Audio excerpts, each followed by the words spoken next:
Hoy vamos a continuar con regresión lineal simple. Ya cerramos y explicamos un poco la principal medida de referencia, que es el error cuadrático medio, casi que la génesis de optimización.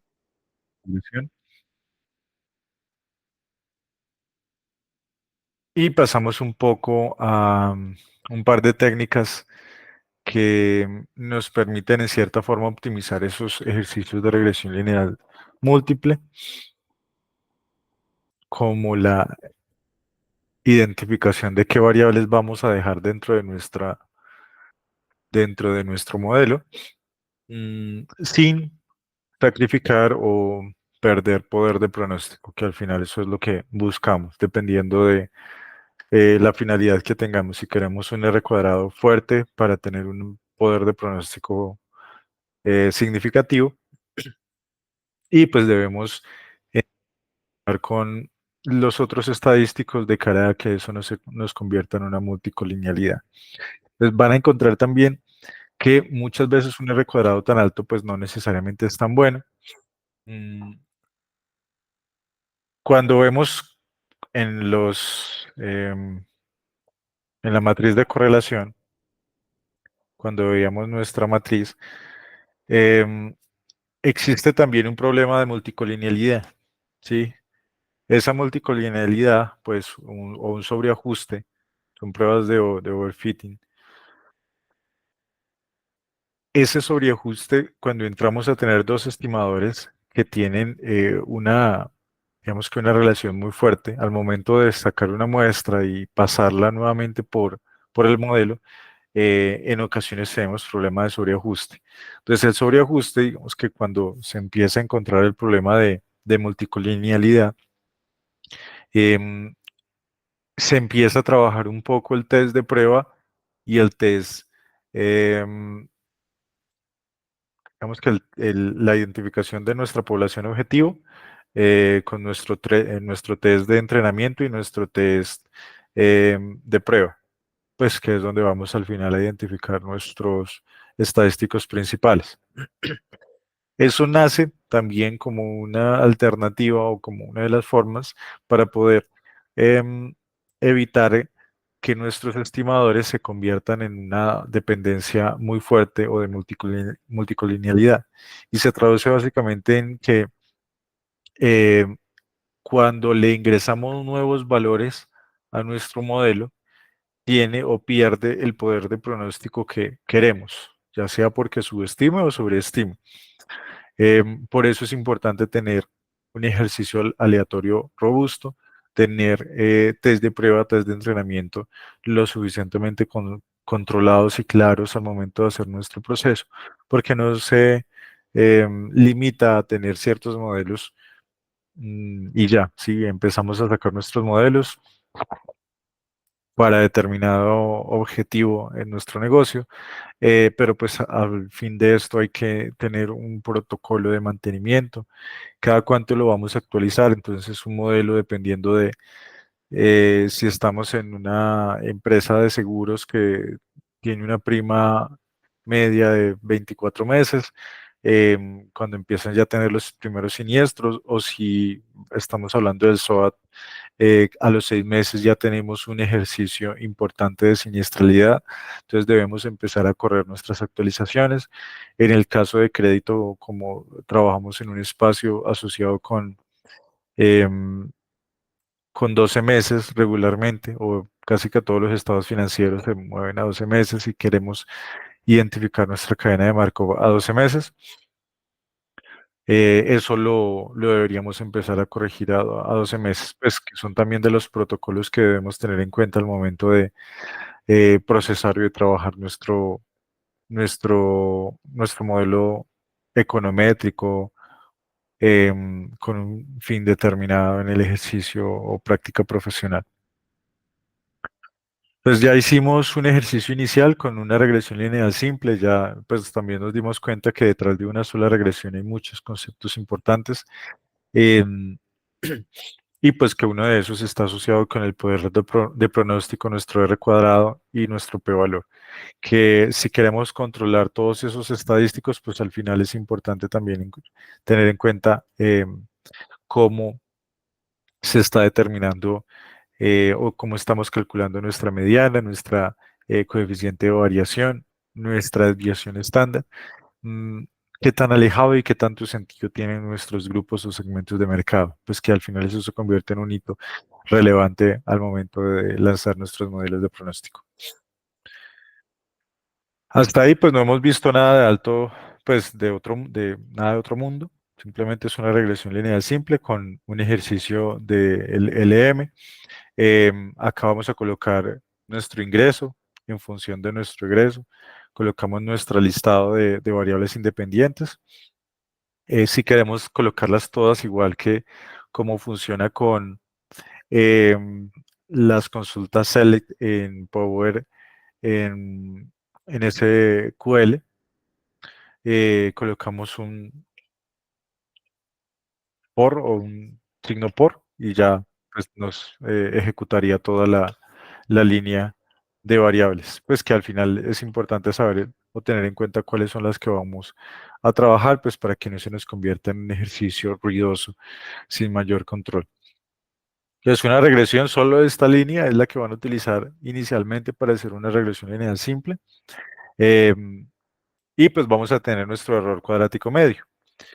Entonces, si sacamos nuestro error cuadrático medio, tenemos la expresión matemática que consiste en, pues vamos a tener cada x1, ¿sí? Que es mi valor observado de ingreso, menos x1 de mi valor estimado de ingreso. Todo eso lo vamos a elevar al cuadrado al final y vamos a sacar un promedio. Y vamos a sacarle la raíz cuadrada, que es la media de diferencia o de lejanía que tiene nuestros valores estimados respecto de nuestros valores observados. Si sacamos nuestro valor, vamos a ver cuánto nos da. Nos da 4.291.000. Entonces, ¿qué nos dice el error cuadrático medio? El error cuadrático medio nos dice que por cada valor o por cada observación que nosotros estamos estimando, em, tenemos una diferencia o una distancia de 4.291.000. ¿Respecto de qué? Pues respecto de un valor observado, que en este caso podríamos tener por referencia nuestros 2.900.000 que calculábamos como promedio. Entonces vamos a tener un valor que se aleja. Esto debe estar muy en sintonía con nuestra desviación estándar, eh, pues para identificar hacia qué lado o cómo se está alejando nuestra media respecto de. Entonces, un error cuadrático medio bajo nos dice, si me estás entregando un valor observado de X, yo te lo estoy regresando lo más cercano posible, ¿sí? Al final es intuitivo, nos dice si X, que es nuestro valor observado, X1 para cada una de las observaciones, me dices que son 100 pesos, yo te estoy diciendo con nuestro X1 estimado que son 200, 300 pesos. Entonces vamos a tener una diferencia importante. Si esto empieza a bajar, si la diferencia empieza a bajar y nos quedamos en 150, pues por cada valor observado que yo tenga, voy a tener un poder de pronóstico muy fuerte. Al final lo que queremos es un error cuadrático medio bajo, ¿sí? Que no esté por las nubes y pues también un entendimiento de cara a la variable que estamos analizando. Acá, para entender el ingreso respecto del egreso, solo estamos teniendo en cuenta, digamos que dos variables y dentro de ese grupo tenemos diferentes grupos. Tenemos ingresos muy altos, ingresos muy bajos, una volatilidad del 60%, tenemos una diferencia respecto del promedio importante de más de 4 millones de pesos. Entonces, pues nos vamos a encontrar con una diferencia del valor observado versus el valor estimado relativamente alta. Em, Eso nos dice que debemos entrar a validar cómo estamos nosotros estimando si los problemas de heteroscedasticidad, más allá de decirnos que debemos ponerle cuidado a lo que estamos haciendo, nos dicen es, en lugar de que cojas todo ese universo de 1000 clientes que para n va a ser igual a 1000, para cada n va a ser eso igual a 1900. Nos dice, yo tengo un problema de varianza importante. Tengo un problema de mi error cuadrático medio donde voy a descacharme en 4 millones de pesos. Eso es alto. Si tú dices que nuestro ingreso es de 2 millones y pues vamos a tener ya un descache de mi valor observado real es de 2 millones y mi real promedio es de 4 millones, pues nos dice voy a tener ahí un desfase importante. Lo que sacábamos el promedio de las sesiones anteriores estaba sobre los 3, sobre los 3 millones, 2 millones 900. Tenemos una diferencia de 1.200.000. Entonces, pues, si me dices que son 3 millones, yo te estoy dando que es 4 millones 300. Si hay una diferencia de 1.300.000. Entonces, de cara a lo que estamos haciendo, debemos empezar a minimizar el ruido, empezar a quitarle o a tener una aproximación un poco más acertada para evitar problemas de pronóstico al final.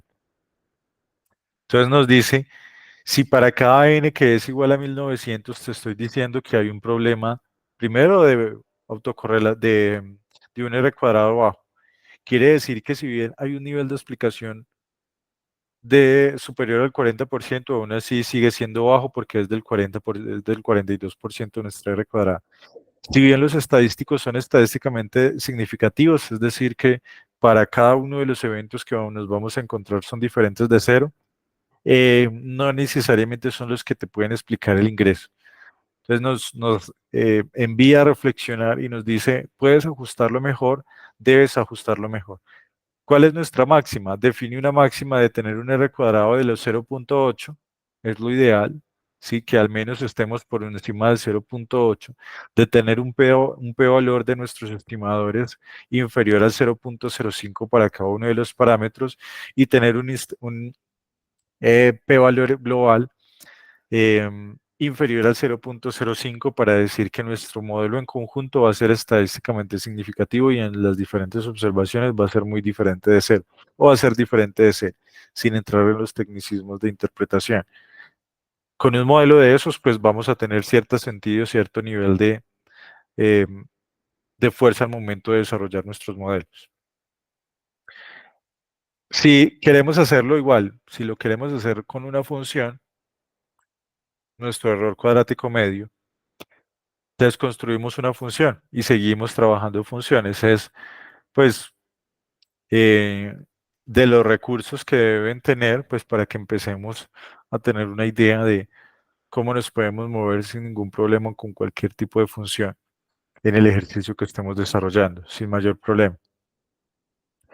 El error cuadrático medio nos dice que es una función de nuestro valor actual versus el valor predicho, que vamos a sacar igual el mismo ejercicio, solo que estamos calculando nuestro error cuadrático medio en función de nuestra base de ingresos y nuestra base de estimación, que también estamos creando una base de estimación, digamos que le estamos diciendo que vamos a crear en base 2 en la misma base 2 en el grupo base 2 una nueva columna que se va a llamar estimación. Y de esta forma no lo hacemos manual, que es coger para cada una de las observaciones, sino que le decimos vamos a predecir con qué, con nuestro modelo 2 tomando en cuenta nuestra base 2 y nos va a responder cuál es el nivel o nuestro pronóstico. Es lo mismo que estábamos haciendo en nuestro Excel, solo que acá lo vamos a hacer de forma automática. Esta sección es importante que la tengan en cuenta para que, y pues se van a dar cuenta que al final estamos creando nuestra base 2 con nuestro modelo ya creado, eh, con nuestro modelo creado. Vemos que al final es importante que lo tengamos, pues para saber que dentro de nuestra base de estimación, base 2 estamos creando nuestra nueva columna. Vamos a hacer nuestro view para que nos quede,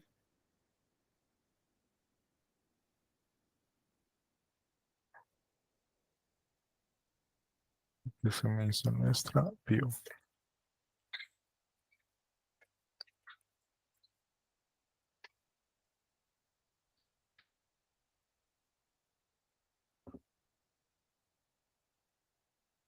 Pues de endeudamiento total, ya creamos nuestra base de estimación, donde vemos nuestro valor ingreso real y nuestra base estimada, que era lo mismo que teníamos en nuestro Excel. 2 millones versus 3 millones, 1 millón versus 1.600.000, nos vamos acercando al promedio, 3.100.000, 3.400.000, y pues al final vamos a tener nuestra columna estimada.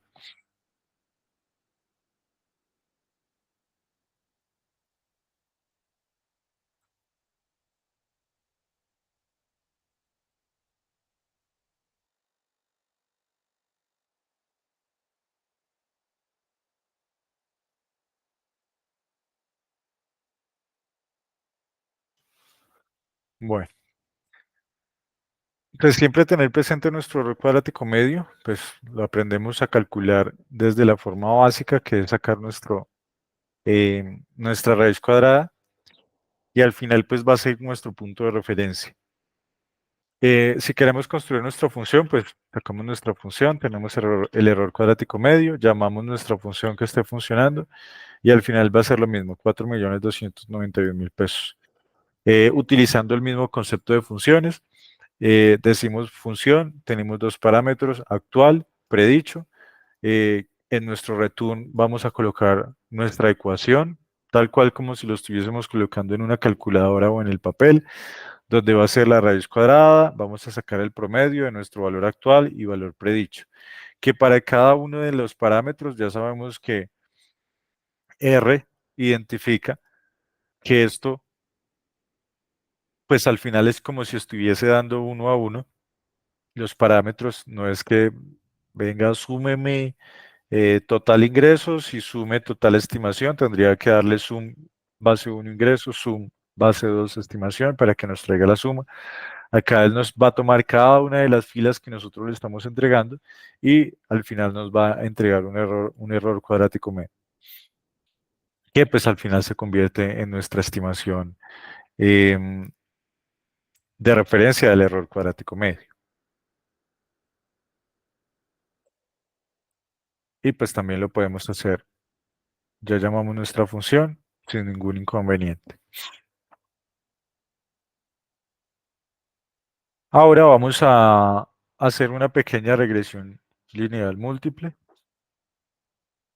Vamos a llamar de nuestro plano de R. ¿Hasta ahí alguna duda, inquietud? Ya sabemos sacar los principales estadísticos de una regresión lineal simple, R cuadrado, P valor, interpretar o saber cómo elegir las variables dependientes, variables independientes, que el R cuadrado, eh, cuando sacamos mm, o cuando tenemos un problema o un grado de correlación muy alto, lo podemos en cierta forma controlar con nuestro test de prueba y test de entrenamiento. Eso nos ayuda a que el sobreajuste no se dé, que el sobreajuste se da cuando al momento de ingresar nuevas variables el modelo se vuelve pues impreciso. Con eso lo corregimos, por un lado entrenamos y por el otro lado lo sacamos nuestro test, que eso lo vamos a hacer para la logit y para la regresión lineal múltiple seguidamente, y pues sabemos enfrentarnos que un R cuadrado bajo no necesariamente es un problema, sino que nos dice que debemos tener un control más de los parámetros, segmentar, tener un entendimiento de qué es y sobre qué lo estamos haciendo, que tenemos en cierta forma diferentes técnicas para quitar la varianza, que una de ellas puede ser el logaritmo natural, la transformación de cada uno de los parámetros, y la otra técnica es el reescalado, que el reescalado lo vamos a ver con redes neuronales. Em, Hasta ahí, pues eso es todo lo que es regresión lineal simple, más o menos. Siempre intentamos simplificar un poco el concepto de regresión lineal em, simple, pues para que al final eso no nos genere tanto ruido de cara a lo que queremos empezar a hacer con nuestros diferentes sistemas de estimación. Hasta ahí. ¿Se sienten preparados para ya arrancar su taller con los modelos inferenciales? ¿Recordaron un poco? Es un repaso muy general de lo que son las regresiones lineales simples. Eh, ya veremos con regresión lineal múltiple, pero hasta ahí es claro. ¿Alguna duda? ¿Estamos bien?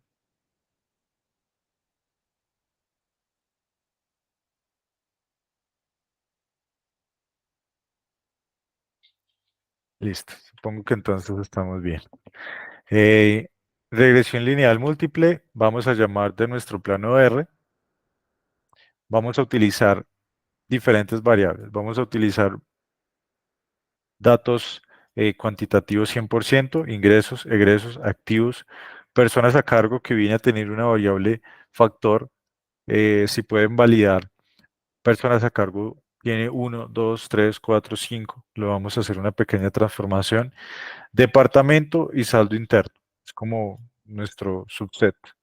Y vamos luego a hacer una simplificación un poco mayor donde vamos a descartar em, otra variable.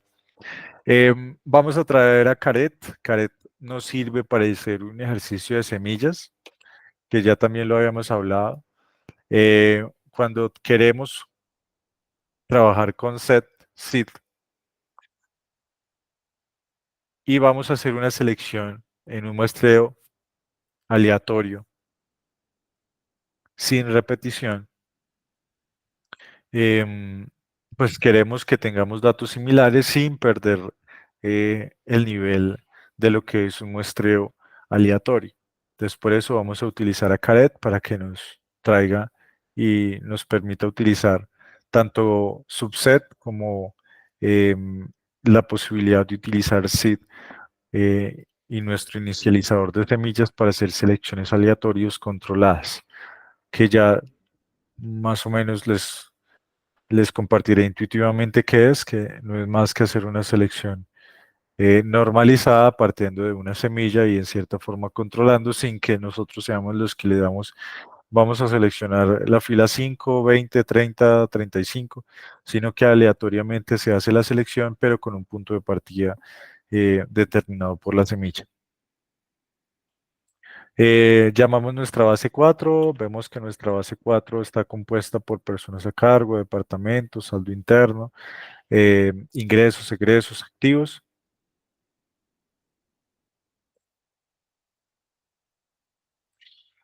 Y acá hacemos nuestra primera transformación. Vamos a hacer vamos a decirle que en lugar de que sean números en sí, me los trate como factores. Es diferente que me calcule el promedio de personas a cargo asociados con dos, tres personas a cargo a que lo tome como factor. Acá es como si le estuviese diciendo es un atributo específico de ese individuo. Es un atributo específico que tenga dos personas a cargo, pero no me lo tome como un valor numérico en sentido estricto, sino que es un atributo. El cliente 2 tiene 2 millones de pesos de ingresos y tiene una persona a cargo y es del Tolima. Una persona a cargo no me coja todos los que son del Tolima y me le saque el promedio para decir, entonces todos los que se ganan, todos los que tienen una persona a cargo en promedio deberán ganarse 3 millones de pesos porque al final esa es la media, sino que nos da en cierta forma un grupo y nos permite identificar que de esas personas que hoy estamos asociando como personas a cargo, no es como tal un factor, un valor numérico, sino que es un factor em, que tiene una cualidad específica, le estoy dando una cualidad específica. Se utiliza para variables categóricas, entonces igual, ¿qué son las dentro del grupo de variables categóricas o variables dummy o las mismas instrumentales que construimos? Se convierten en aquellas que les damos una característica especial. Mora mayor a 30, entonces mora de 0 a 30 va a ser calificación A. Va a tener una variable construida, variable instrumental, donde todos los que tengan de 0 a 30 van a tener A. ¿Por qué? Porque no me interesa enfocarme tanto en el ruido de las que tienen 0, las que tienen 1, sino validemos siempre que esté en A. Al final el cliente paga o al final el cliente no paga. Puede ser simplemente eso. Cliente paga con menos de 60 días o cliente no paga con más de 60 días y construimos una variable categórica que se llama default. Pues al final son variables que nosotros definimos em, y queremos agrupar, como el ahorro. Cliente ahorrador o no ahorrador. No, pues si tiene más de 1 millón es ahorrador. Si tiene menos de 1 millón es no ahorrador. Y no nos centramos en el gran universo porque ahí nos vamos a encontrar con problemas de varianza. Nos vamos a encontrar con usuarios que tienen saldos de 0 pesos en ahorro muy grandes, y otros que tienen 1, 2, 3 pesos y hasta 900 pesos. ¿Sí? Entonces, pues de cara al proceso, de cara a lo que queremos ver, pues no nos genera valor. Eso es lo que queremos evitar.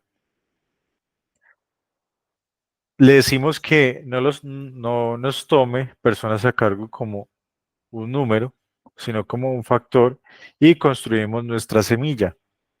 Le decimos, vamos a colocar un set.seed, vamos a inicializarnos en 2020. Puede ser 2020, 2025. Quien tenga este código, la base de datos y tenga la misma semilla, va a tener la misma selección de variables y va a tener el mismo R cuadrado, va a tener el mismo p-valor, va a tener los mismos betas, que se utiliza para identificar que siempre vamos a utilizar con el mismo conjunto de datos. Si lo hacemos de forma aleatoria, se convierte en una sucesión progresiva, pues que tiende al infinito. Para elementos o para un entendimiento un poco más práctico. Si tenemos 1.000 clientes y esos 1.000 clientes hacemos una selección sin semillas, cada vez que ejecute un test y datos de prueba y datos de test, pues me van a dar valores diferentes y no voy a tener un punto de medida de referencia.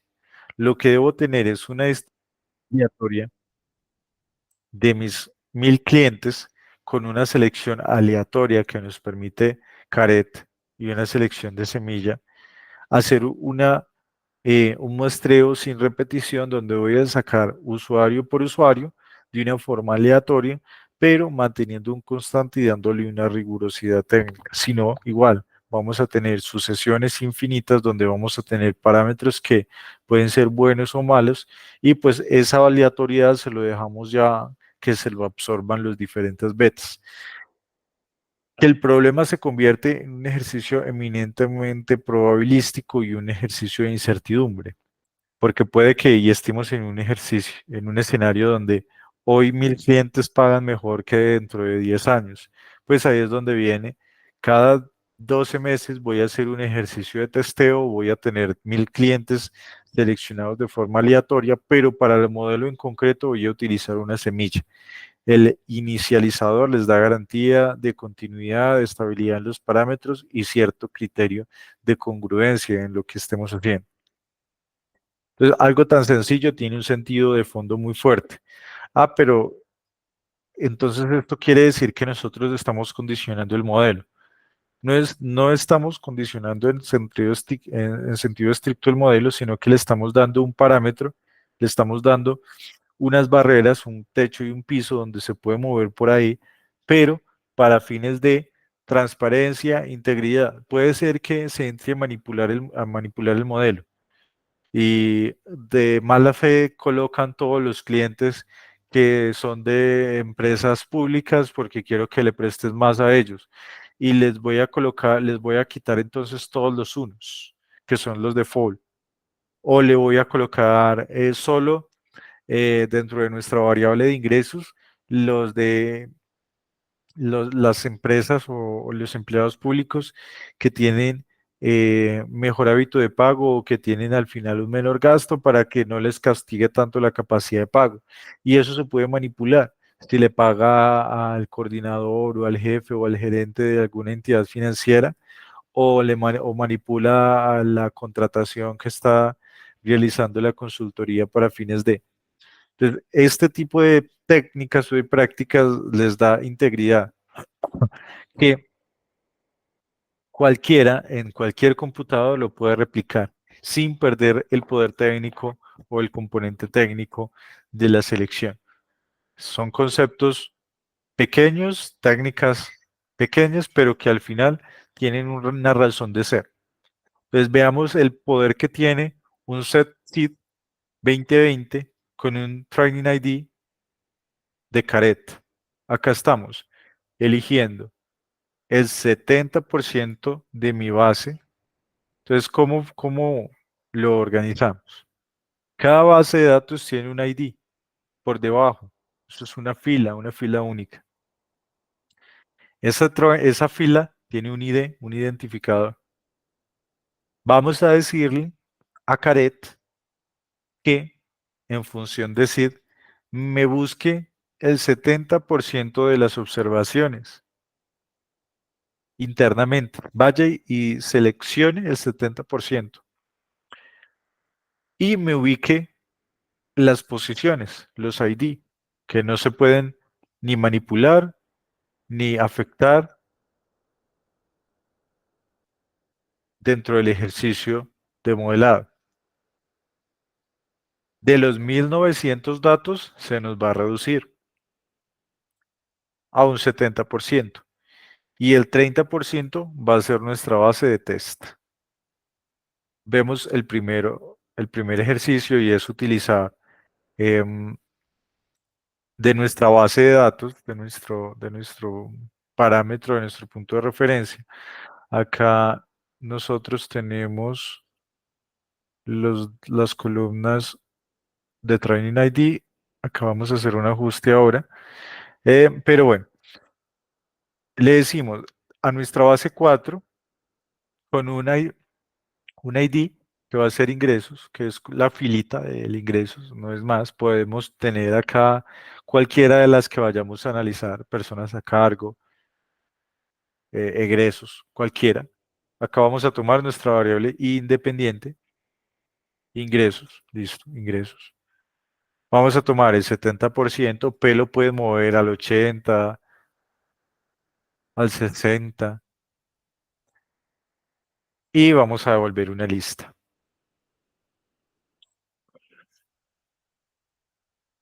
Que al final lo que quiero es, bueno, lista false, quiero es que me dé el identificador de esa serie. Entonces vamos a correr nuestra semilla, le damos training ID y ya tenemos nuestra semilla. Ahora vamos a ejecutar ingresos, punto, acá para que nos seleccione todos, punto. Arriba les había dicho, pero ese es igual, ese es un ejercicio de selección de SQL, pero R nos pide es punto. Con punto seleccionamos todas las filas, todas las columnas que tenemos dentro de nuestra base de datos. Pero si por alguna razón queremos hacer o eliminar alguna de las columnas, acá tenemos uno, 2, 3, 4, 5 y 6 columnas. 5 y 6. Vamos a eliminar departamento y saldo interno. Le decimos que nos tenga en cuenta de Training ID, de la base 4, todas menos las 5 y las 6. Le decimos que nos tenga en cuenta todas menos las 5 y las 6. Y le vamos a decir que nos regrese una anotación científica un poco más resumida dentro de nuestro mood y acá vamos a ver nuestro mood. Acá queremos ver nuestro mood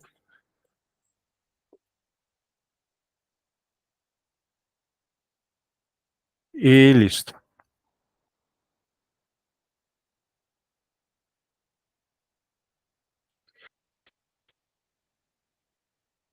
Vamos a tener en cuenta, vamos a quitarle acá nuestras notaciones para que sea un poco más fácil de leer.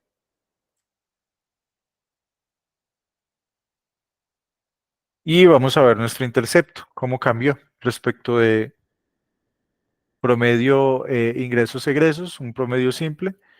Nos dice que siendo todas las otras variables cero, el consumo de este individuo o de ese individuo está en 762.000 pesos, el ingreso, siendo cero lo demás. ¿Qué es lo que hacen los factores o el ejercicio de pronóstico de R? Si notan acá, tengo una persona a cargo, dos personas a cargo y tres personas a cargo. Acá hay un sentido de interpretación gigantesco. De acá pueden sacar mil combinaciones e hipótesis para construir sus modelos.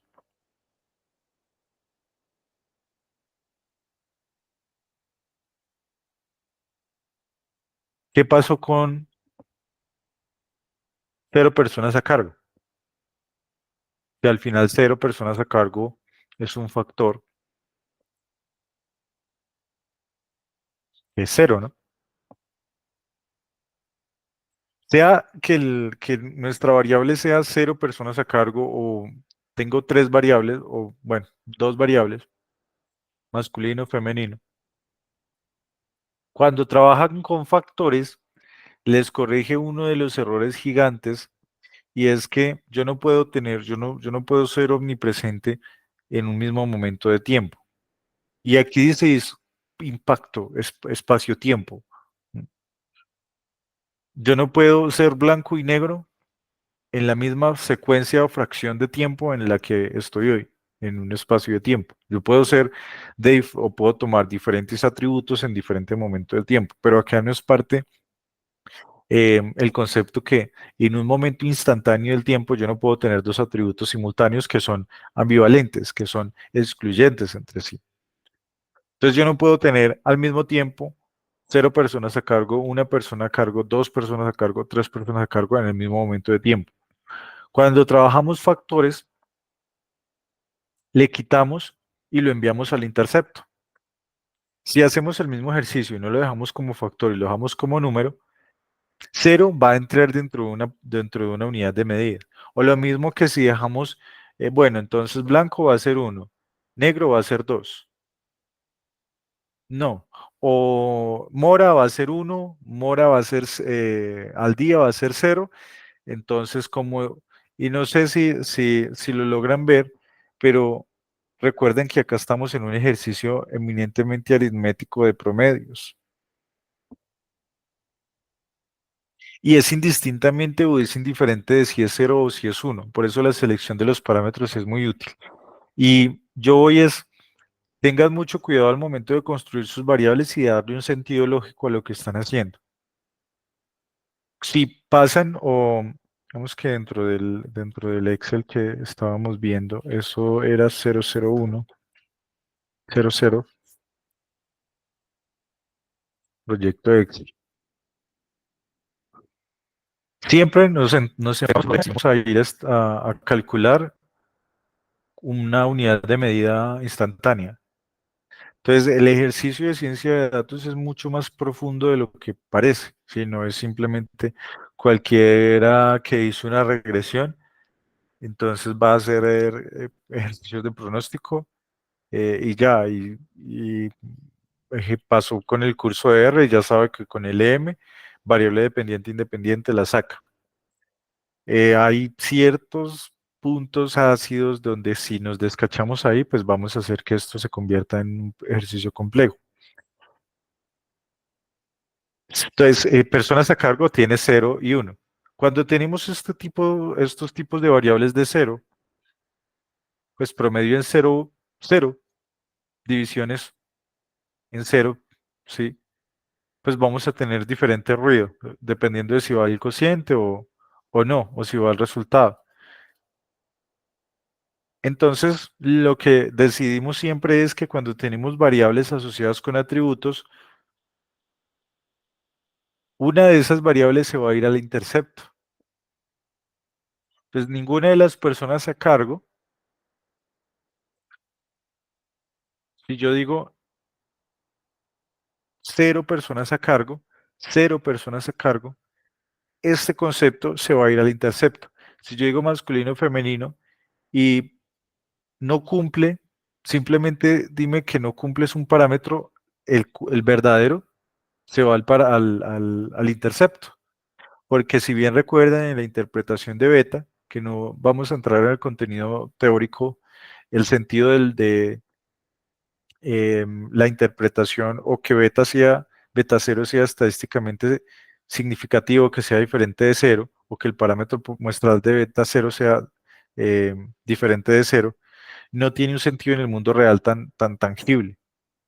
Entonces nos dice, pues es que en una posición instantánea, yo no puedo partir o como, no sé, nací hoy y ya arranqué con 2 millones de pesos de ingreso, instantáneo. Siempre hay un recorrido, un punto inicial para yo poder llegar a un intercepto X o un intercepto en cero. Entonces el intercepto en cero tiene sentido siempre y cuando lo empecemos a unir con nuestras variables independientes. Em, ¿Qué es lo que nos dice nuestro modelo cuando lo procesamos con factores? Nos dice, primero, cuidado si usted va a ejecutar este modelo como si fuese un valor numérico, porque son muy poquitos. Sí, si acá tenemos más de 100 datos, uno dice, bueno, puede que sí tenga una distribución lo suficientemente robusta para evitar concentraciones y que maneje una distribución tentativa normal. Pero si yo tengo apenas 4 o 5 registros o 10 registros, es útil que los trabaje como factores. El factor me va a servir para hacer este tipo de interpretaciones. Y nos dice, bueno, entonces vamos a tomar que si un individuo tiene 0 personas a cargo, se va a ganar 700.000 pesos. No le estoy preguntando ni el egreso va a tener cierta anotación.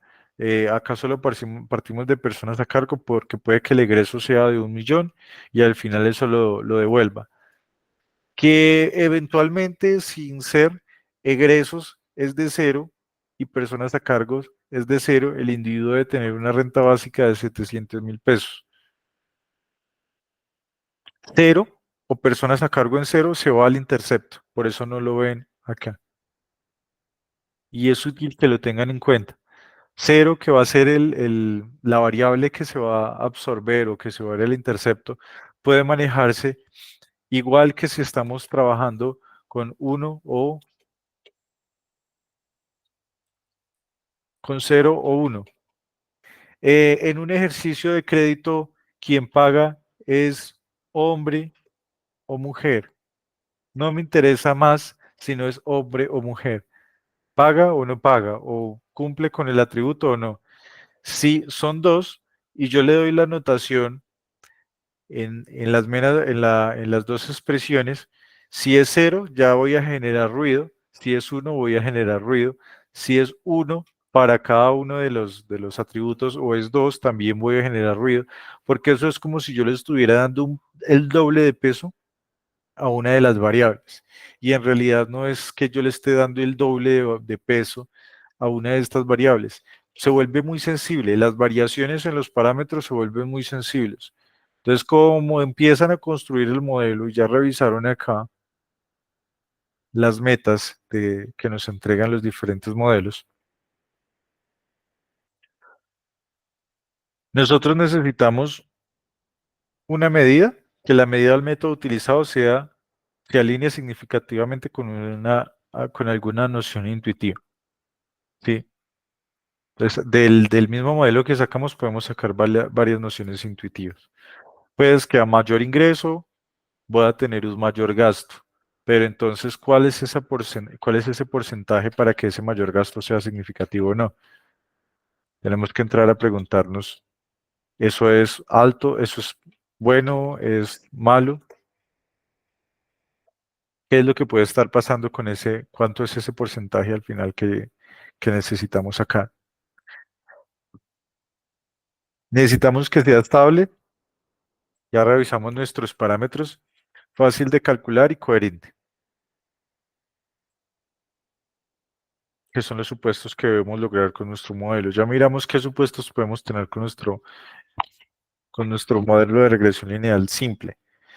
Modelo de regresión lineal simple también lo pasamos muy rápido, lo calculamos, nos enfocamos en las demostraciones de los betas, pero cómo construirlo y cómo determinar que si tus parámetros o sus tipos de variables categóricas son inferiores a, defina la unidad de medida en un chi cuadrado para que sea estadísticamente significativo.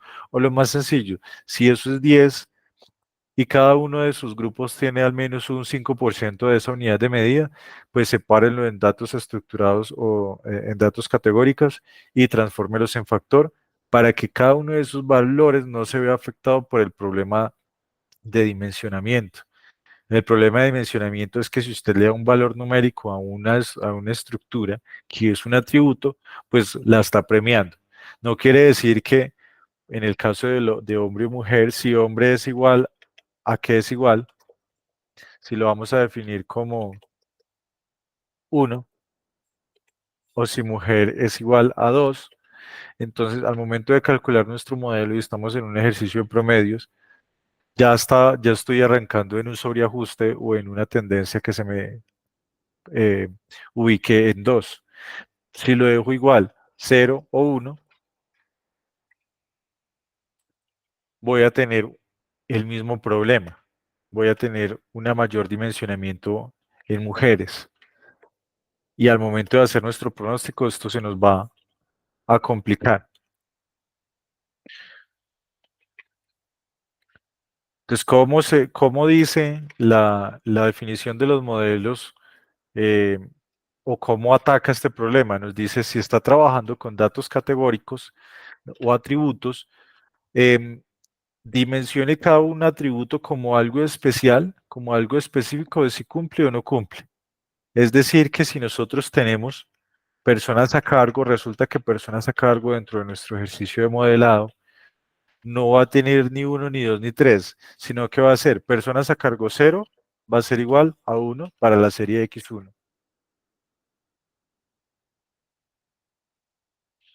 Para la serie X2 o para el individuo X2, esto va a tener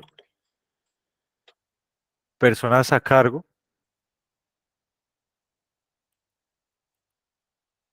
personas a cargo, 2 va a ser igual a uno. Le pregunta, le pregunta a cada uno cuál es el atributo que tiene y le coloca un uno, un uno, un uno. No le va a colocar ni 2, ni 3, ni 4 en función de, sino que le coloca un uno. Y al final nos va a entregar en un X media, nos va a decir, en promedio, yo identifiqué que sumando mis uno de mis P0, el promedio de ingreso es de 900.000. En el caso de cero, sumando mi cero, mi promedio de ingreso son 700.000. Ah, bueno, nos dice, bueno, 700.000 pesos. ¿Y cuál es el sentido de ese signo? Y ahí nos vamos nuevamente a nuestro ejercicio. ¿Qué signo tiene ingresos? Pues vamos a llevarnos esta información para acá y vamos a construir nuestra línea base.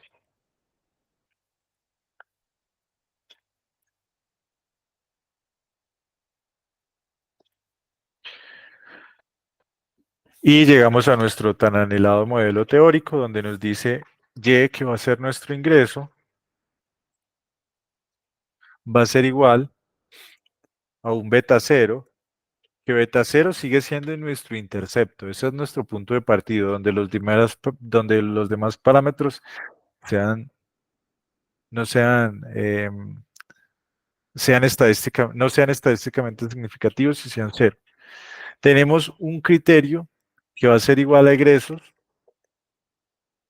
que me va a multiplicar y pues que al final va a tener un atributo que aquí no me pasó completamente.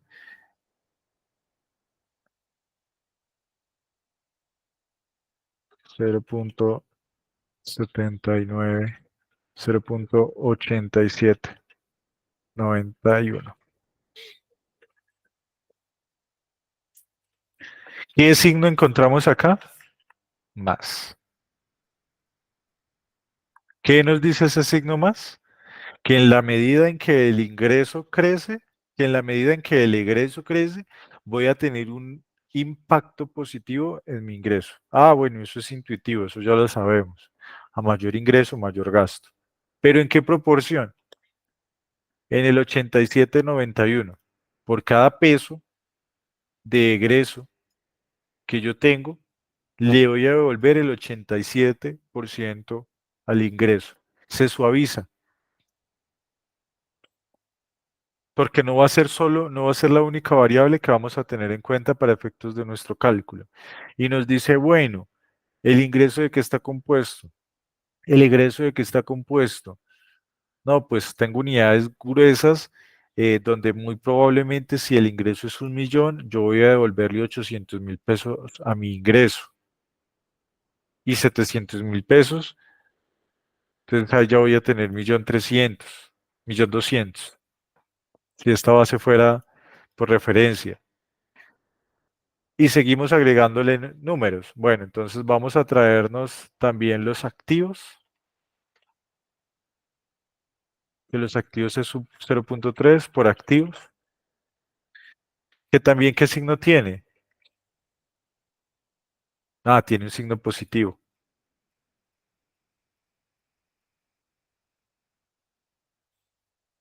No, en la medida en que mis activos aumentan, mis ingresos también aumentan. ¿En qué proporción? En el 0.0031. ¿Cuál es mi media de activos? Nos vamos dando cuenta de qué tanto me puede pegar esa variable respecto de. Entonces vamos a mirar nuestra media de activos. Veámoslo por acá que lo tenemos a la mano.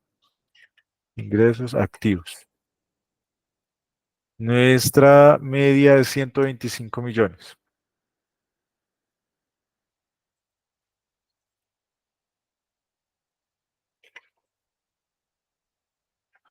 Vamos a traer nuestro promedio.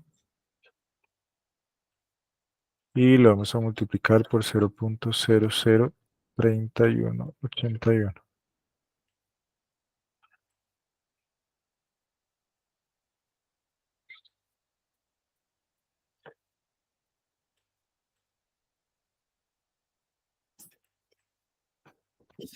Bueno, 400.000 pesos suma.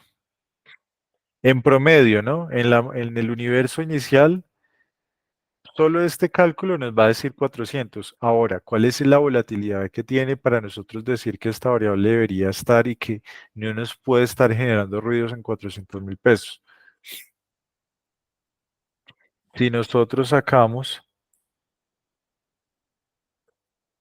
la desviación estándar,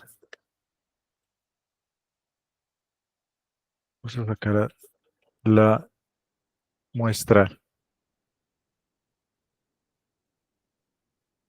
Una desviación estándar de 133 millones, es decir, que hay clientes que tienen 300 millones de pesos y otros que no tienen casi activos. Hay unos que solo tienen 300.000, 4 millones, 6 millones. ¿Cómo se distribuye en esa base de activos? ¿Qué tanto me puede influenciar esta variable? Nuestro nivel de pronóstico.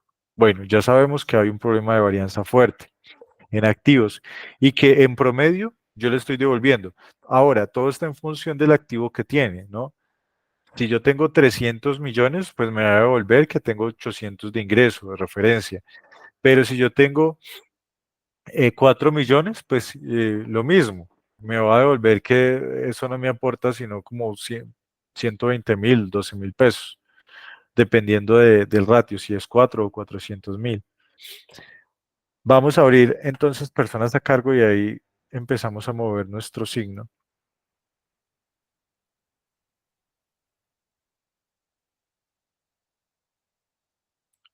Personas a cargo,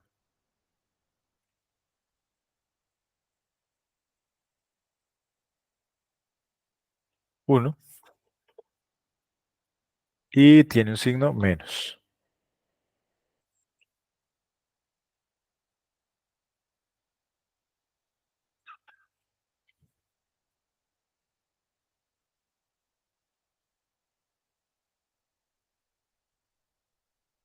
¿Qué valor va a asumir personas a cargo cuando lo trabajamos bajo factor o cuando utilizamos el ejercicio de factores para cada una de las variables? Va a asumir uno. ¿Sí? Depende de en qué posición me ubique. Si tengo cero, cero se va al intercepto, uno, dos o tres personas a cargo. Listo. El ejercicio de una persona a cargo. Si yo solo tengo una persona a cargo, una sola persona a cargo, yo voy a tener un impacto negativo. ¿En cuánto? En 66.000 pesos.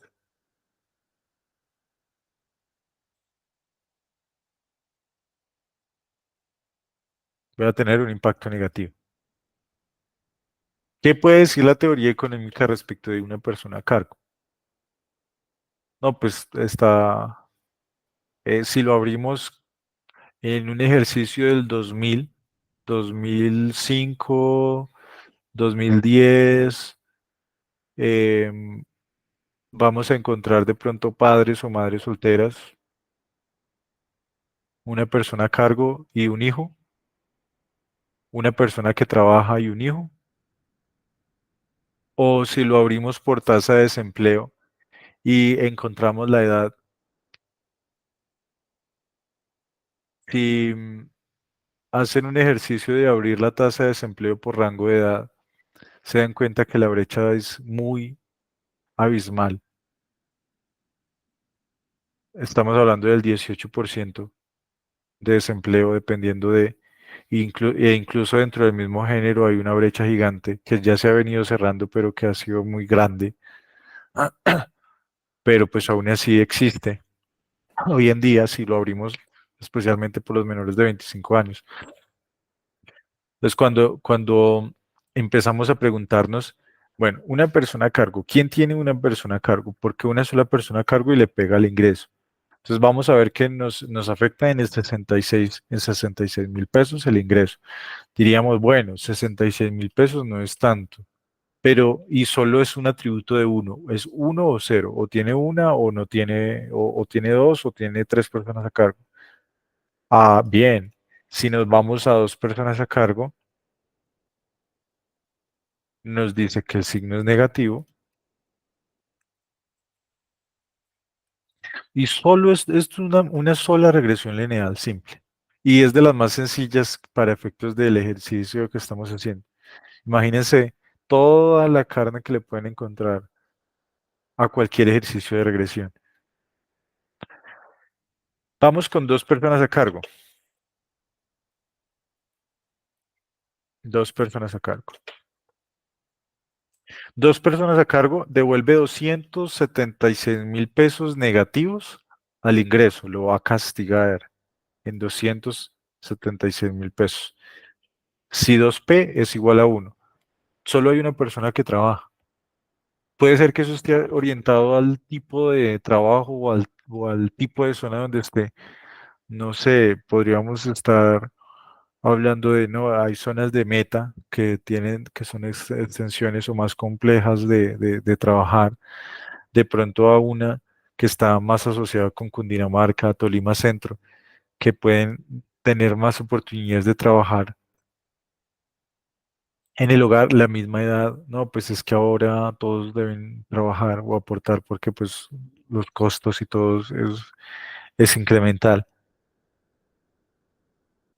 Entonces necesito tener mayor, pues si lo abrimos por edad, pues nos damos cuenta de que existe un sesgo un poco más fuerte dependiendo de cuántas son las personas que tienen a cargo. O la edad del titular versus las personas a cargo. Sí, la edad del titular está entre los 30 y los 40 años, porque entre los 25 y los 35 años, porque es padre y madre de familia. Tiene uno o dos hijos, o tiene un hijo y la esposa, o un hijo y el esposo, em, o dos personas a cargo, una de ellas sola o las dos personas trabajan y tienen dos personas a cargo, igual el ejercicio está, o la pregunta está orientada es, ¿tiene personas a cargo? Si le pregunta al esposo o a la esposa o a la compañero o como se defina, trabaja o no trabaja, pues ambos van a responder que trabajan. Sí, los dos van a trabajar y van a tener dos personas a cargo. Pero van a tener un efecto en el ingreso mucho más fuerte que el que tiene una sola persona a cargo. Y si es natural, ¿no? Pues de cara al egreso voy a tener más gastos, pero el egreso ya se absorbe por acá. El egreso ya se absorbe. y personas a cargo si empiezan a restar directamente el ingreso. Pues la relación se empieza a ver sesgada por el ingreso. Y si tengo tres personas a cargo, ya se voltea la fórmula,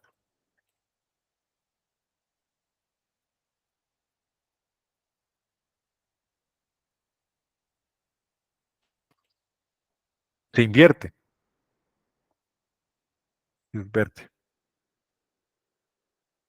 Nos dice es más. Entonces, 29.000 pesos, pues si bien es marginal, nos dice, bueno, tiene más de tres personas a cargo.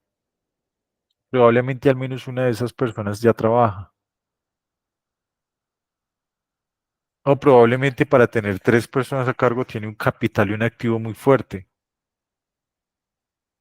Y depende también de la zona donde estemos hablando, ¿no? Pues, ¿qué departamentos tenemos? ¿Dónde está orientada la tasa demográfica? ¿Cuál es la correlación que existe? No, pues tenemos Antioquia, Caldas, Cauca, Cesar, Cundinamarca, Huila, Risaralda, en fin. Si existen más personas a cargo o más personas que habitan el núcleo familiar, pues vamos a tener un impacto más positivo en el ingreso, que así tiene dos o así tiene una sola persona a cargo respecto de. Pero siempre teniendo el hecho de que estas variables van a asumir que son variables categóricas, van a asumir atributos, igual que si fuese empleado público. Entonces voy a calcular cuál es el ingreso esperado o el ahorro promedio o el ahorro esperado de un empleado, de una persona. Se van a dar cuenta que no, el empleado público cuando sea uno va a ser positivo, pero si es microempresario, ¿cuál sería la hipótesis? La hipótesis nos diría, no, pues es que el microempresario va a tener una disminución en su retorno, probablemente sea el que menos en promedio ahorre. Es decir, que va a tener un beta negativo o un beta asociado con la variable categórica actividad económica negativa respecto de. No, no lo puedes comprobar. Entonces, ¿qué variable estás definiendo? Estás definiendo el ahorro, pero ¿qué tipo de ahorro? ¿El ahorro para comprar maquinaria o el ahorro vacacional? ¿O cuál es tu finalidad? Porque puede ser que el ahorro sea diferente y darte cuenta que hay diferentes modalidades de ahorro y puede ser que un microempresario tenga muy fuerte el ahorro a corto plazo, pero un muy bajo nivel de ahorro al mediano plazo, porque él necesita circulante, necesita liquidez y necesita que ese ahorro se convierta en activos y ojalá activos no a muy largo plazo. Entonces, todos ese tipo de preguntas nacen del contexto y de lo que quieran definir como ejercicio o como meta. Es una sola regresión tan sencilla como esta. Vemos la naturaleza del signo, hacia dónde va. En la medida en que mi egreso aumenta, mi ingreso aumenta. En la medida en que mis activos aumentan, mi ingreso aumenta. En la medida en que al menos hasta dos personas a cargo tengo, mi ingreso disminuye. Pero desde el punto de partida de más de dos personas a cargo, mi ingreso aumenta. Ok, ya sabemos el impacto del signo. Ahora, ¿cuál es la variable que más absorbe dentro de? No, pues si en promedio el egreso es de 3 millones y el promedio del ingreso es de 400.000, pues mi egreso es mi variable reina. Esta es mi variable reina de cara a. Y eso va a jugar mucho respecto de la combinación de variables que tengamos. Pero al final es un ejercicio que nos permite, con una sola ecuación, tener un control de un proceso o tener un control de una iniciativa en función de la misma naturaleza de la variable. ¿Cuáles son mis desafíos? Pues mis desafíos van a estar orientadas a que esa variable sea normal, normalizada, que tenga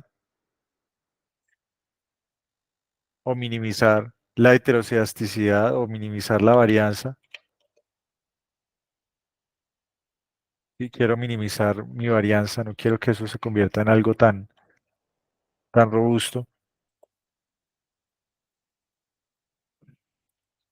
que estas dos van, bueno, estas dos van después.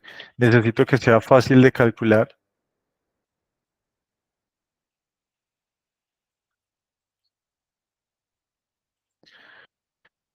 Y ese calcular sin mucho coste o fácil de calcular se traduce en que al final necesitamos un proceso de optimización.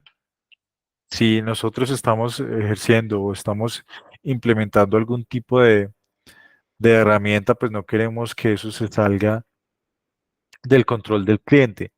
Queremos que sea fácil de calcular. Esto en principio es fácil de calcular. Son variables que tengo, variables que no son complejas, no tengo transformaciones, sin que las transformaciones sean males. Acá podemos aplicar la transformación del logaritmo para ingresos, egresos, activos. Pero igual, como estoy haciendo una transformación, debo hacerlo en mi unidad X y mi unidad Y. Sí, pues si aplico logaritmo natural para X, debo aplicarlo para Y y pues hacer la transformación de los parámetros, ¿sí? Que al final la escala tiende a convertirse en- o a amplificarse a las otras variables. Mm, Vamos a mirar lo que nos pide nuestra regla de el taller.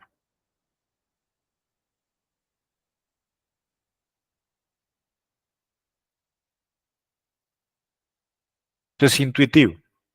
Intuitivo nos dice, un microempresario debe tener un ahorro en corto, debe tener un ahorro en corto, un menor ahorro en largo por su liquidez. Un empleado pensionado, ¿qué pasa? ¿Qué edad tiene? ¿Debe tener un ahorro en corto o un ahorro en largo? ¿Qué quiere disfrutar?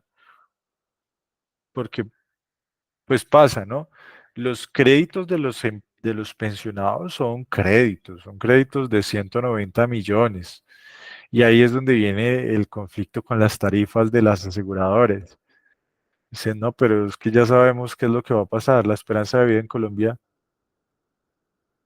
difiere de hombre o mujer, está en promedio en 74 años. El promedio de vida de las mujeres está 4 años por encima del de los hombres.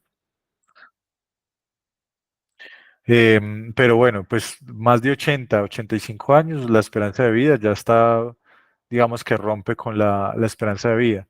Entonces, si yo tengo un cliente que me pide un crédito y tiene 80 años por 80 millones de pesos, pues ya sabemos cuál va a ser el resultado. Entonces le pido un colateral, le pido una garantía. Una garantía que no sea solo la póliza, sino que sea un bien raíz y con ciertas características especiales. Entonces, todo depende mucho de sobre qué nos estamos moviendo. Em, Necesitamos que nuestro modelo sea intuitivo, entonces vamos a partir de la noción intuitiva. Eh, Le voy a prestar más plata a quien más gane. Quiere decir que mi modelo de pronóstico me debe concentrar la mayor cantidad de plata prestada en los clientes que más eh, ingreso tienen. Eso es la parte general, pero nos dice, pero los que tienen más ingreso quizás no se endeuden tanto. Entonces quiere decir que debo acotar mi idea a decir, voy a originar muchas tarjetas de crédito en ingresos bajos y los montos más altos los voy a dejar en libre inversión. O espero que con la prima que saque mi póliza de SOAT, voy a darle una mayor, voy a tener un universo muy grande de automotores de una cilindrada de 125 centímetros cúbicos porque tienes menos sistemas de seguridad de 400.000 pesos, de 800.000 pesos. Y ahí me empiezo a mover en función de, porque también sé cuál va a ser el impacto y mi progresión va a ser menor, porque partiríamos de que a capital asegurado, entonces voy a cobrar más prima. Pero resulta que el capital asegurado empieza a tener un crecimiento marginal, sí, es un marginal decreciente. ¿Por qué no? Pues en la medida en que aumenta la cilindrada, si bien hay mayor impacto es menos probable que pase porque vienen con más técnicas, con ABS, con antirrebote y con técnicas. El sistema de llantas es diferente y pues esperamos que los que compren sean más experimentados y sepan dónde correr. Que uno de esos nos genera un siniestro muy grande, pero sabemos que menor cantidad de siniestros van a pasar. Entonces todo eso lo empiezan a medir y empiezan a sacar hipótesis. Sí, no tiene sentido que me dé cobrarle a un SOAT de un vehículo de 8 millones de pesos, un SOAT de 3 4 millones de pesos, simplemente porque el modelo me dice que su siniestralidad es muy alta. Me dice, te voy a cobrar X plata inferior a 1 millón, pero en N van a ser muchos. Entonces ahí vamos a empezar a nivelar las cargas. Igual que como puede pasar con nuestro ingreso, nos dice, en la medida en que yo gane más, voy a gastar más, pues va a tener mayor gasto. Ok. Espero que gane más y tener una mayor cantidad de activos. No, pues eso es lógico porque pues tengo varias casas, voy a tener arriendos, pues eso es lógico. Ahí no hay pierde. Ahorro. No, pues voy a tener una línea de ahorro directa con el ingreso. Entonces voy a ahorrar más mientras más gane. Pero el quiz del modelo va a estar es en qué porcentaje. Acá podemos sacar las medidas intuitivas, pero el porcentaje nos lo va a dar la econometría. Estable, pequeños cambios en los parámetros del modelo no producen grandes cambios en la distribución de pérdida estimada. Debo tener un modelo estable. No tiene sentido que acá en activos nosotros tengamos impactos de, no, es que esto es del 0 esto es del 31% y mi promedio de activos es de 150 millones de pesos, ¿sí? Entonces, no, es que una variación del 31 a 150 voy a tener pérdidas de 45 millones. No, pero ¿cómo así si el ingreso promedio es de 3 millones? Y acá yo le estoy diciendo que mis activos se van a mover 30 millones, 40 millones. No tiene sentido que una variable menor me vaya a superar mi variable independiente. Debe ser consistente, debe ser estable. Em, no producen grandes cambios en la distribución, pérdida estimada y medida calculada, igual también que como la línea de los activos nos puede pasar en personas a cargo.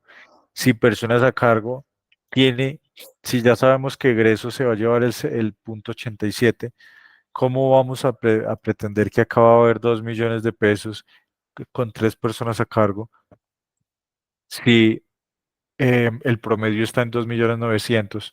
Al menos debería distribuirse en los tres niveles esos 2 millones o al menos un ratio de volatilidad porque sabemos que hay cuatro. Ya por el beta cero se me está llevando 700.000, acá me estoy llevando 66.000, acá me estoy llevando 200.000 y 29.000. Sí, ya tengo cerca de 100, de 1.100.000 en pérdida. Entonces debo mantener cierta consistencia que si por acá estoy aportando 400, por acá estoy aportando en media 1.200.000, y la varianza o la desviación estándar conjunta está en 4 millones respecto del promedio que está en 3.900.000, pues algo pasa con la selección de nuestros modelos. Fácil de calcular, igual, esta es la más sencilla, es esto. Pues debe tener una facilidad de calcular, no dice que tan fácil, sino que pues que tenga un mínimo de coste computacional. Y viene el que vamos a desarrollar con calma y es coherente. ¿Qué es coherente? Basilea nos define coherente y pues en sí la regla estadística nos define coherente como monótono. Ah, monótono. Si el conjunto de Y siempre vale al menos tanto como X en todos los escenarios, entonces Y, como puede ser, Y no puede ser más variable que X.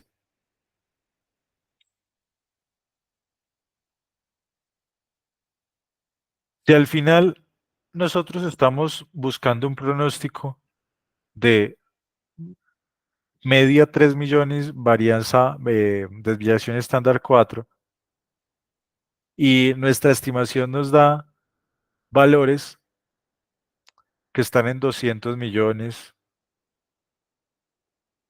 que están en cero. Nos dice, pues no tiene mucho sentido que yo le esté entregando 200 y usted me esté devolviendo 2 millones o 2.000. Si yo le entrego 200, que es nuestra medida del ingreso, yo espero que usted me devuelva al menos 300, 250, por mucho, que la desviación estándar sea consistente. Sí, esperamos que sea, que sea coherente tanto en X y Y. Y era lo que decíamos, em, y la forma más sencilla de verlo es, si para cada Y es igual a 80, en mi estimado, a mi 80%, más un error del 20%, error, esperamos que nuestro modelo no sea del 80 en el error y un 20% en mi pronóstico. Si no queremos que nuestra variable o nuestro modelo se convierta en un equilibrio de promedios, porque al final como es el error cuadrático medio, pues es nuestro valor observado menos el valor estimado al cuadrado.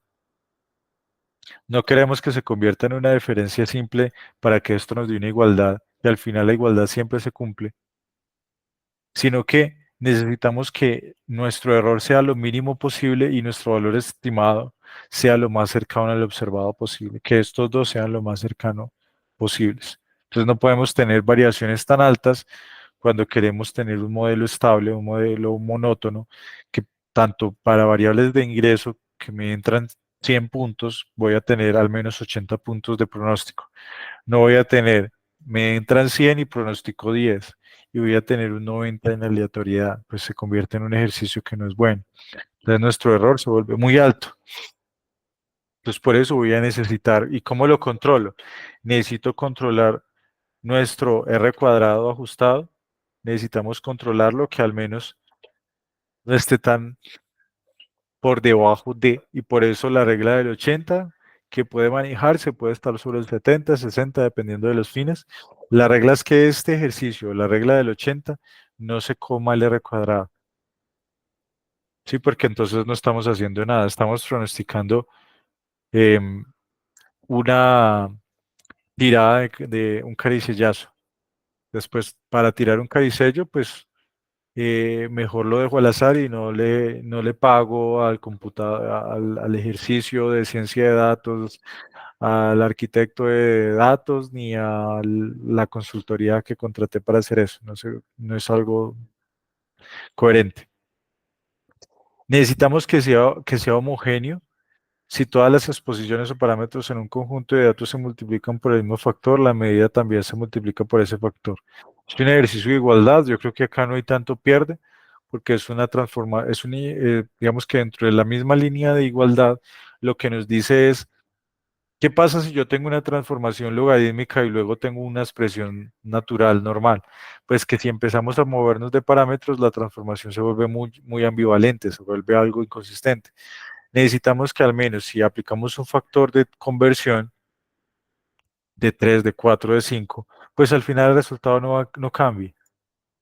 Y lo aplico tanto en X como en Y, ¿no? Si aplico 3 en factor X ingreso, en factor Y ingreso, pues aplico 3 en factor egresos activos, personas a cargo y el resultado debe ser el mismo. Entonces ahí no tendríamos mayor inconveniente.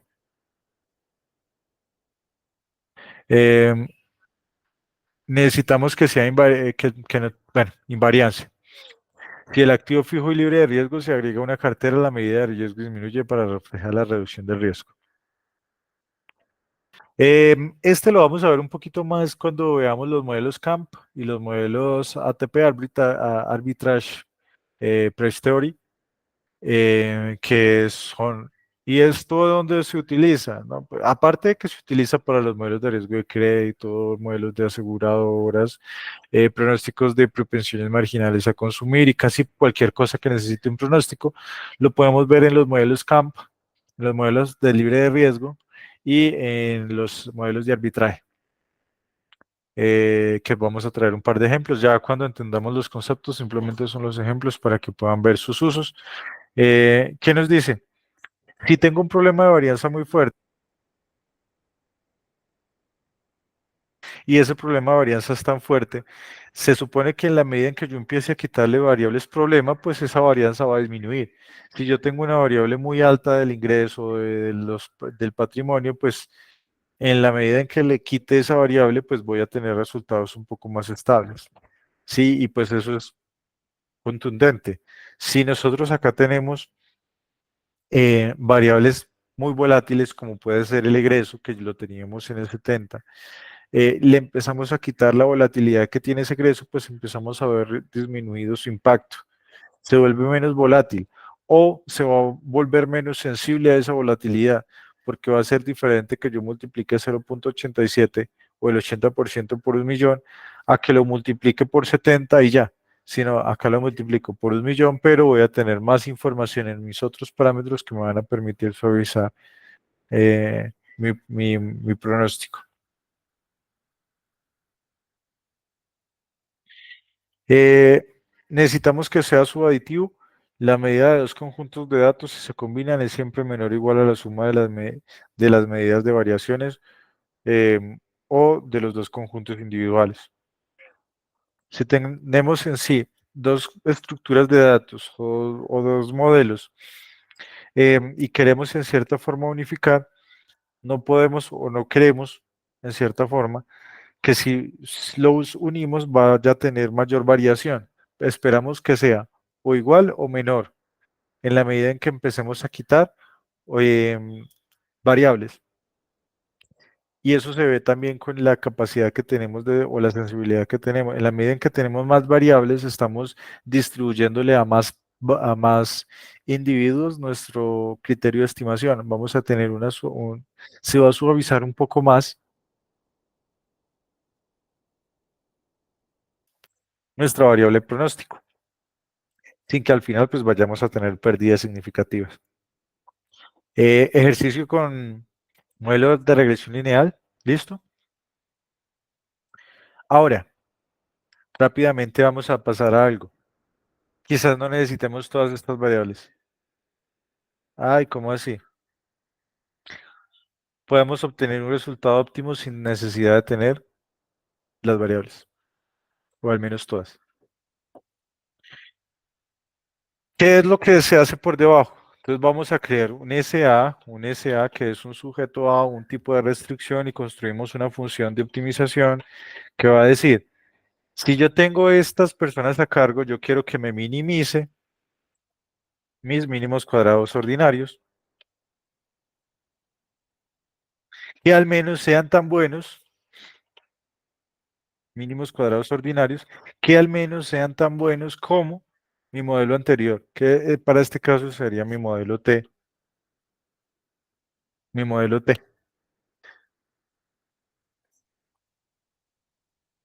Y si queremos optimizar toda esta regla y le decimos, este es mi modelo, este es un sistema de ecuaciones donde yo voy a tener un SFA y voy a tener un sujeto A y voy a decir, quiero que me minimice el error cuadrático medio, mis mínimos cuadrados ordinarios al final, quiero que me lo minimice y sea tan bueno como T o mejor que T, que esto sea mayor o igual, pero sin tener la misma cantidad de variables.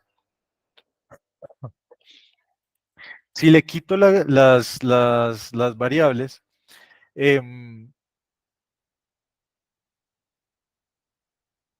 al final eso me va a decir, te voy a entregar un modelo con menor cantidad de variables que te voy a disminuir pues, la ausencia de control o la volatilidad del modelo con un mínimo cuadrado ordinario que al menos va a ser tan bueno como el que me estabas entregando en el momento T. pero que va a ser tan bueno o mejor que el que me estás entregando. Ese proceso de eliminación hacia atrás lo simplificamos con nuestra librería más.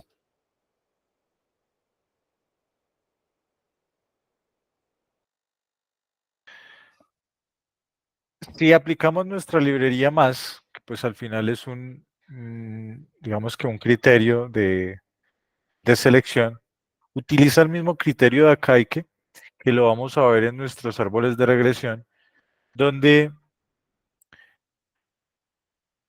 pasamos todo por fuego y le decimos, mire, yo tengo una expresión que tiene un conjunto de variables que tiene beta 0 más x1,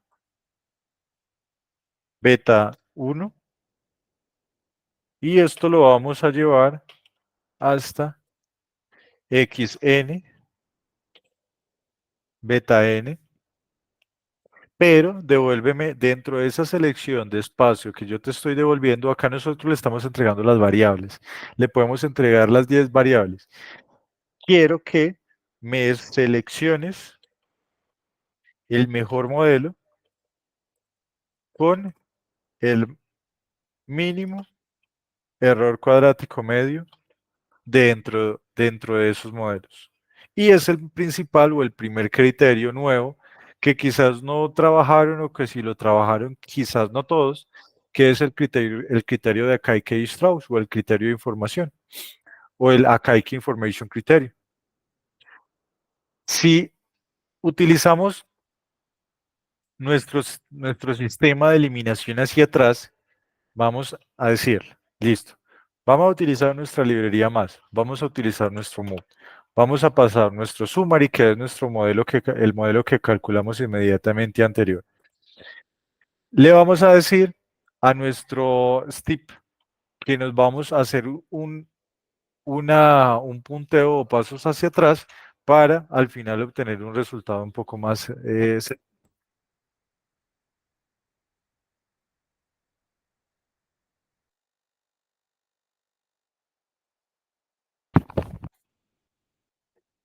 Si le decimos, bueno, te estoy entregando un modelo que tiene estas variables, que tiene un intercepto, que tiene egresos, activos, personas a cargo y personas a cargo.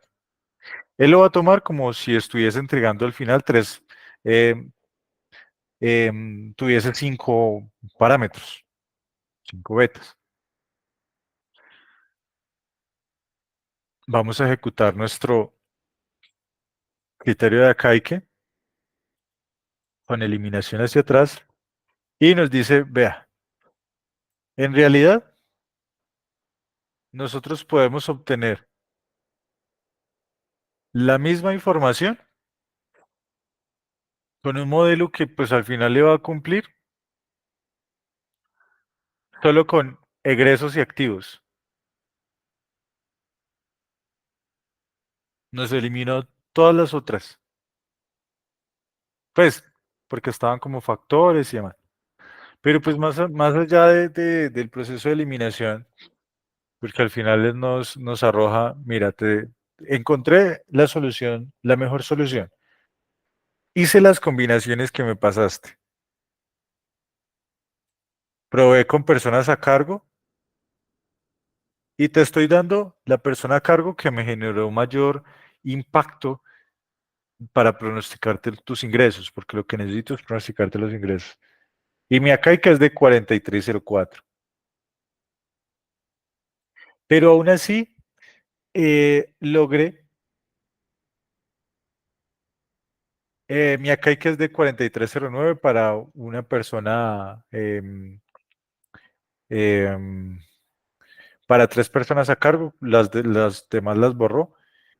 Y nos dice que el menor, que es 4304, la logra con egresos y con activos.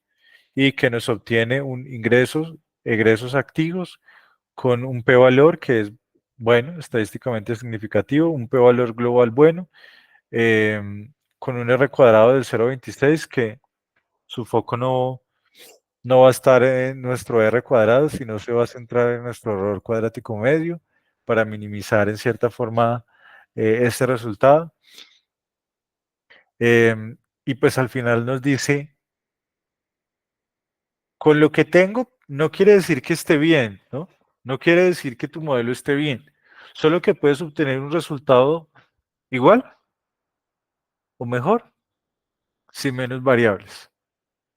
Eso te evita disminuir el control de variables, tener un menor dimensionamiento del conjunto de datos.